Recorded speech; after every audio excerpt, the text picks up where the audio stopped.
In today's video, I am going to talk about another alternative treatment which helps in autism to some extent. It's called HBOT therapy. What is HBOT therapy is all about? Okay, we are going to discuss about that. उसके कितने sessions हमें लेने चाहिए, HBOT से हमें क्या क्या फ़ायदा मिल सकता है. So हम उन चीज़ों के बारे में आज डिस्कस करेंगे. Okay, तो hyperbaric oxygen treatment it involves inhaling up to 100% of oxygen at a pressure greater than 1 atmosphere in a pressurise chamber. एक चेम्बर होता है जिसके अंदर बच्चे को लिटाया जाता है और उसको वो एटमॉस्फेरिक प्रेशर दिया जाता है. हम लोग जो एयर ब्रीथ करते हैं वो हम नॉर्मल जो एयर कर रहे हैं वो हम ब्रीथ कर रहे हैं. HBOT क्या होता है कि वो एक प्रेशराइज वो आपको एक चेम्बर के अंदर वो एटमॉस्फेरिक प्रेशर जो ऑक्सीजन लेवल्स होते हैं हाई लेवल्स ऑफ आपको ऑक्सीजन दी जाती है. और ऐसा बोला गया है, it has been postulated that children with autism may benefit from HBOT due to the potential increase in the cerebral perfusion occurring during the treatment.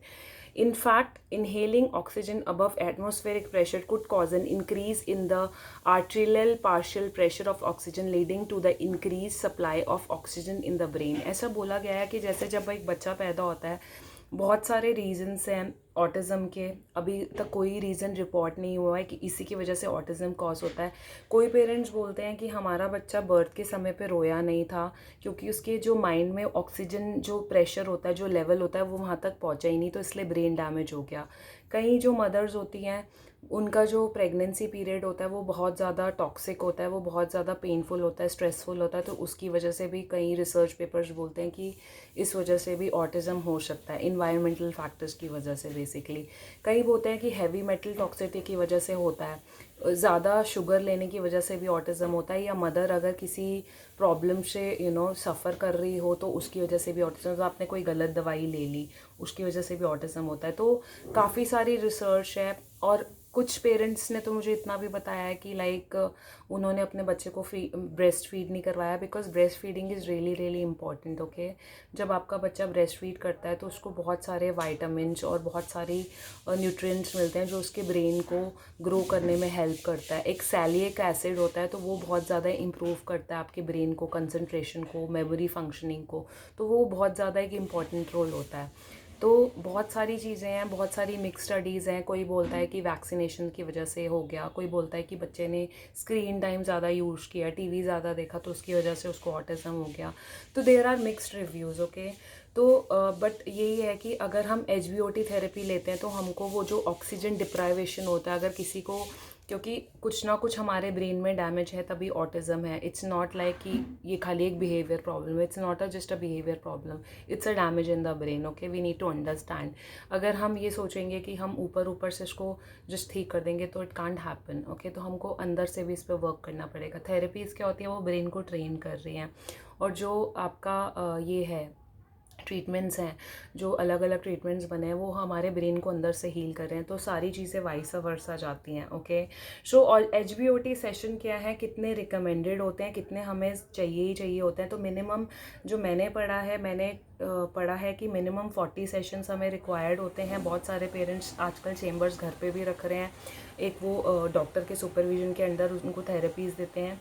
Okay, तो ये जो है ट्रीटमेंट, ये भी एक ऑल्टरनेटिव ट्रीटमेंट है, जैसे कि बायोमेडिकल है, आपका डिलाइट हो गया, आपका HBOT हो गया, ये सब एक ऑल्टरनेटिव थेरेपीज़ है, आप इसको ट्राई कर सकते हैं. बट ऑफकोर्स आपको जो ये ट्रीटमेंट्स ट्राई करने हैं ये आपको अपने डॉक्टर के सुपरविजन के अंडर ही करना है, बिकॉज अगर ज़्यादा HBOT थेरेपीज़ भी हम देते हैं तो बच्चे को सीजर्स आने का भी चांस रहता है. तो आपको ये सब चीज़ें दिमाग में रखनी होगी. ओके, आप रैंडमली नहीं फॉलो कर सकते कि आपको किसी ने बोला है और आपने एकदम से उसको फॉलो करना. इनफैक्ट आप मेरा वीडियो देख रहे हैं उसके बाद आपने एकदम से सोचा कि नहीं यार we should also follow that. ऐसे कुछ नहीं होता है. आपको जो भी चीज़ करनी है आपको you have to use your own mind, you have to do your own research और then you have to use. Okay, क्योंकि बहुत सारी चीज़ें हैं. So it involves oxygen therapy. जो होता है वो काम कैसे करता है, it involves breathing the oxygen in a pressurise chamber और tube. This allows your lungs to gather up to the times more oxygen than you would gate bye breathing oxygen at normal air pressure. एक हम normal pressure से oxygen ले रहे हैं, एक हम ले रहे हैं एक्स्ट्रा ऑक्सीजन. ओके, जो हमको एक चेम्बर के थ्रू मिल रही है. और उसमें क्या होता है कि जो वो एक्स्ट्रा ऑक्सीजन होती है वो हमारे ब्लड में रन करती है और हमारे सारे ऑर्गन्स में पहुंचती है, हमारे ब्रेन तक भी पहुंचती है। तो उससे क्या होता है कि हमारा ब्रेन बेटर फंक्शन करता है। आप एक लॉजिक सोचिए, जब आप एक्सरसाइज करते हैं, जब आप कुछ भी वर्कआउट करते हैं, तो आपका जो होता है ब्रेन थोड़ा ज़्यादा एक्टिव हो जाता है, बिकॉज जो क्या होता है कि हमारा जो ऑक्सीजन लेवल है वो ब्रेन तक ज़्यादा जा रहा है। आप क्यों बोलते हैं कि योगा करिए, मेडिटेशन करिए, एक्सरसाइज करिए? इट्स जस्ट बिकॉज क्योंकि हम लोग अगर एक्सरसाइज करते हैं तो जो ऑक्सीजन लेवल है, ऑक्सीजन जो है वो ज़्यादा हमारे ब्रेन तक पहुंचेगा, तो उससे हमारा मूड अच्छा रहता है, हमारी बॉडी फिट रहती है। तो there are logics behind it. Okay, अब ऑटिज़म चिल्ड्रन को ऐसा बोला गया है कि इनके ऑक्सीजन डिप्राइवेशन के होने की वजह से भी ये प्रॉब्लम हो सकती है। Studies have shown promising results by using HBOT to reduce the inflammation in the brain. Brain के अंदर इन्फ्लेमेशन रहती है, जिससे ये सिम्टम्स एसोसिएटेड होते हैं कि बच्चा बात नहीं कर पाता है, बच्चा समझ नहीं पाता है, बच्चा अपने वर्ल्ड में रहता है, उसको बहुत सारे इश्यूज़ होते हैं, वो अंडरस्टैंड नहीं कर पाता है। तो बड़ी सारी चीज़ें हैं। तो अगर आप HBOT फॉलो करते हैं और आपको लगता है कि आपको HBOT फॉलो करना चाहिए, तो मेरे हिसाब से आपको पहले उस पर थोड़ा रिसर्च करना चाहिए। Of course there is no harm trying. और आपको अगर आप चाहते हैं कि आप यूज़ करें तो आपको ऑफ कोर्स उसके ऊपर रिसर्च करनी पड़ेगी।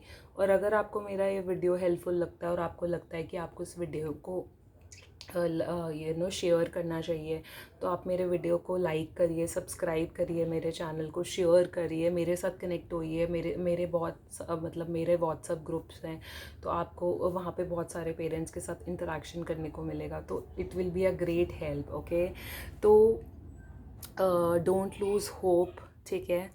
लाइफ में हमको होप को लूज़ नहीं करना चाहिए, because life is something called to keep going on and on. Okay, so have a great blessed day. Okay, bye.